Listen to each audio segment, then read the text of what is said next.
Hey everybody, Scott Wilkinson here at CEDIA Expo 2013.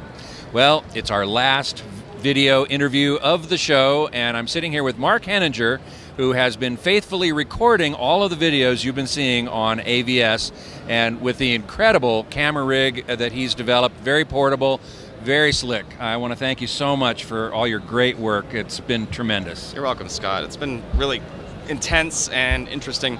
I mean, you know, this is your first CEDIA, right? It is my first CEDIA, so it's all fresh and new to me. Yeah, it's been like 15 years for me, so it feels kind of like old hat, and yet I'm kind of enjoying seeing it through your eyes, you know, as being the first timer, and you're catching things that I'm missing. In fact, when we go to demos, you know, you're seeing things and hearing things that I might have missed, so I appreciate that very much. Sure, I'm not jaded, as it were. Right, exactly. But I do know what I'm looking for. You do. And yeah, so we have seen some very interesting demos, and you're right. Maybe I was being a little bit too critical in the manner that AVS members are. Exactly. No, you're representing AVS very well, I think. So what demos have you seen? Let's talk about video first. That you were particularly impressed with? I think the most impressive demo was by Epson, and what they showed us was a truly affordable anamorphic system that was I think it was $5,000, $5,500, I think. $5,500, and to my including eye, the anamorphic lens. Exactly, with the lens and the quality of that, I felt it would be hard to distinguish from some of the other much more expensive systems, and it might be because it was calibrated well. It might be. Kevin Miller did the calibration, and he did a great job. He's a great calibrator. Agreed. And we were looking at it on a 235 screen. With that, and for $5,500, I mean, yeah. Geez, not including the screen. Yes, because in other booths they had no problem saying, oh, this costs $30,000, this costs $80,000, not right. even flinching, and to me that's unattainable. I mean, I'm never going to afford that. But Epson was showing me something that's right in my realm of possibility, and it looked great. And it really looked great. Yeah. And on the other side of the spectrum, you mentioned $80,000. I wanted to make sure we talked a little bit about the digital projection. LED, the Titan LED, 1080p projector, $80,000, LED illumination, throwing more light on the screen than any other LED projector.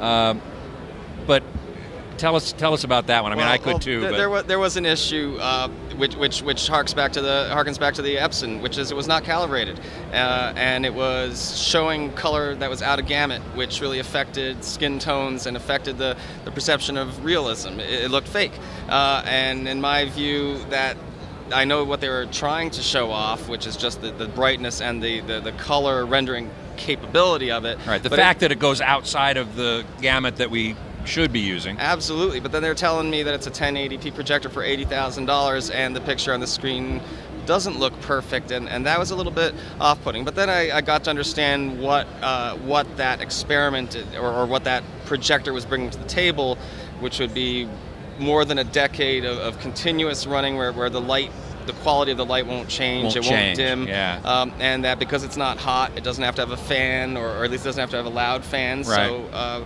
So those are real advantages that I'd like to see trickle down into less expensive projectors. But it reminded me of something which is honestly $5,000 calibrated is better than $80,000 uncalibrated. That's a very good point. I'll try to remember that phrase. That's great. Right. And JVC, what'd you think of that? Well, I think the projectors look good. They are 1080p projectors, you know, that take 4K source. And I think that JVC maybe would like to think that their projector is showing something beyond 1080p. But what I think is happening is the 1080p people are watching today is 420 compression, and so is the 4K being shown because of the limits. The bandwidth limitations. Exactly, but when you have 4 times the resolution, you also have 4 times the color resolution anyway. And when you downsample that to 1080p, that 4:1 sampling makes the 420 into something else. I don't actually know how to do the math on it, but the point is that there's more color information. So the 4K signal going through JVC's 4K input and being played through their E-shift thing. Yes, E-shift. What E-shift seems to do to me is get rid of the pixel structure. It doesn't add resolution, right, but it does get rid of the grid. and present a smooth image on the screen, which is very cool. So when you have that better source and you have and you have that better rendition of 1080p, it might even add to the argument that people make that 1080p really is sufficient for most situations. So beyond that, JVC did have the contrast ratio, the accurate colors, everything was going on there that you would want from a really fine projector. Yeah. And you can even say, fine, if a 1080p is enough, but the future is going to involve a bunch of content delivered in 4K, then at least there's a projector that visually might, show you everything that you want to see anyway, but is future compatible in that sense. But they do also sell it as something more, and I don't know about that. Well, there's sales and then there's sales. Right. What about the Sony? Well, the Sony was 4K, wasn't it? True 4K, showing some real 4K content as well as upscaling. I gotta say right now, it looks better. It made all the other demos that were in 1080p look less sharp. Even that cinematic quality demo that we saw. Prima Cinema. Yeah, Prima Cinema. I mean, pay $500 to watch a movie once, and it better be great quality. Yeah, right. But I was sitting there thinking, it doesn't achieve the kind of detail levels that I saw in that 4K demo, not even remotely, in fact. Yeah. And also, that was real 60p, not interpolated motion. These things really make a difference to how I perceive a scene, and so the Sony demo really impressed me like that. I read some comments about black levels not being as deep as they could be. I also heard that the screen wasn't as good a screen as it could have been, so I don't know if it was the most optimum. No, I don't think it was. I think, as I recall, the Sony used a Firehawk screen, which is... The calibrators all shook their heads. Yeah, exactly. Why? Exactly right. But I thought that the projector itself put up a really great picture. They say that it auto-calibrates, and I can't say that I saw anything in that image that didn't look perfect in terms of the color rendition. Yeah. Okay, how about audio? We've heard a couple of audio demos. We still have a couple more to go. Certainly. The Pro Audio technology in particular, the Paul Hales room with the 24-inch subwoofer. We should get into that because I love waveguide speakers. I love Pro Audio drivers and the way that they render sound, as opposed to being that silky detached sound of the real high-end stuff. It's a much more direct and immediate, and in my opinion, much more. I mean, live concerts use those same, the same type of gears. So in effect, if you really want to replicate the way sound is created in a concert, that's the kind of gear you should get. And we didn't just see a movie; we saw some concert footage, and the music sounded great. I thought so too. We had some discussion about how deep that subwoofer can play, and ultimately they discussed the fact that they went for efficiency over super deep extension. Right. And I might make a different decision in my home theater, but looking at the size of those subs, the theaters that they're going into, even though it's a home theater, I bet the home is as large as some movie theaters, I suppose. Yeah, exactly, probably so.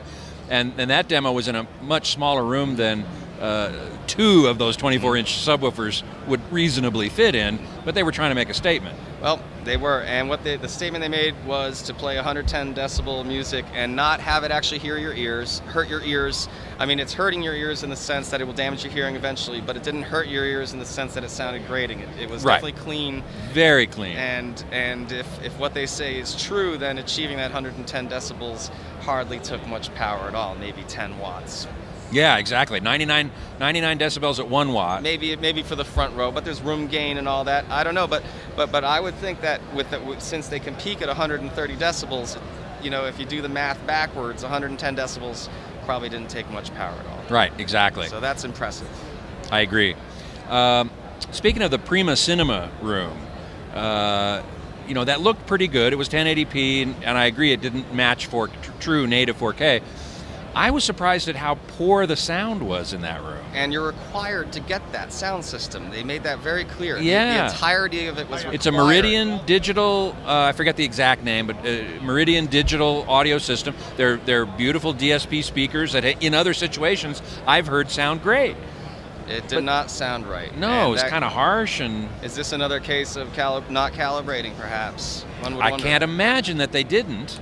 This is true because they said they were so rigid about every standard. They even you have to get a fingerprint scan just to watch your movie. Yeah. I mean, Yeah, I'm going to write about that on the site, but just in case people don't know, this is a movie rental service where you can actually rent the movie day and date with its release in the cinema, in the commercial cinema. So they were showing us Rush, which opened yesterday in the theaters. You have to buy their server, which is $35,000. You have to buy their sound system. You have to get a fingerprint verification. You have to be vetted by the studios to make sure you're not going to pirate the movie. And then you pay $500 for the movie to watch in a 24-hour period. You can watch it once, and then it disappears. So, but you can hold a movie party in your house and show a first-run movie in your home theater. Yeah, so premiere night, right? Yeah, it's amazing. But how how popular that's going to be, I don't know. Well, it might not need to be popular at that price. At that price, maybe not, yeah. And I think he said that they wanted to basically be non-competitive with movie theaters. Right, exactly. Well, it's been an incredible show. I want to thank you so much again for your great work on doing all the video editing and shooting and putting this incredible rig together. I'm just blown away by it's been a trip, and I can't wait to do it again. Well, God willing and the creek don't rise, we'll be at CEDIA, or CES in January, so be sure to look for us there. And until then, this is Scott Wilkinson and Mark Henninger signing off.